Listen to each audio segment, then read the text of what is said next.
quite often a business will say, well, you'll be paid in standard terms. Now, if you don't ask what standard terms are, you're not going to know what standard terms means, because there's no such thing necessarily as standard terms. And sometimes I think small businesses think it means 30 days. It can mean 60 days after the end of the month in which you present the invoice. We don't know unless we ask.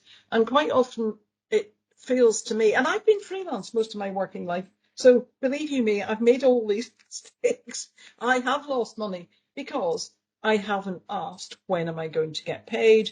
I haven't got things in writing. I haven't negotiated better terms on the contract. I got overly excited about the piece of work that I've been offered and forgotten to ask any of the proper questions. And lots of the work I've done has turned into a hobby because I haven't been paid for it. And we can't afford as small businesses to do that. Small businesses go to the wall if they can't manage their cash flow. And they can't manage their cash flow if they don't have certainty and know when they're going to get paid.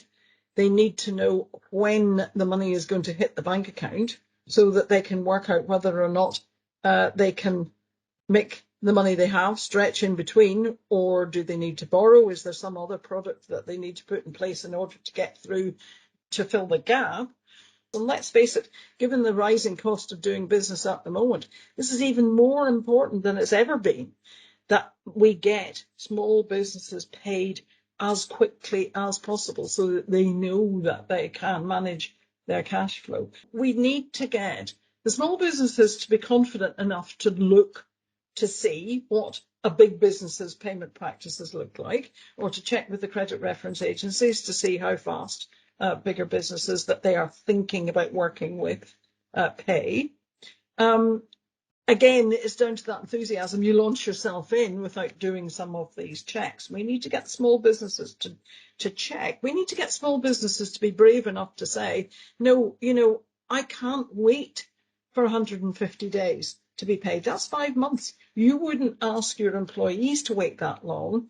And if you can't pay me sooner, I can't work with you. I went to lunch a fortnight ago to a construction sector lunch at which two people, one on either side of me, said, we have walked away from a contract because we were going to have to wait too long to be paid. And we simply said, we can't do this. Yeah. And quite often in the construction sector, you've got lots of people who not only have to hire the labour, but they have to buy the materials. And of course, those costs are really worrying everybody at the moment, because the cost that you've put on the quote is probably not the cost when you go to buy it 2 weeks later, because everything's going up and such so quickly. And you might need to ask for payments, part payments, staged payments, payments at different times in order to let you complete the next stage of the job. And lots of small businesses coming into and setting up the small businesses at the moment possibly don't know that and don't even know that they could do that. So we need to get a lot more help for small businesses around about payments.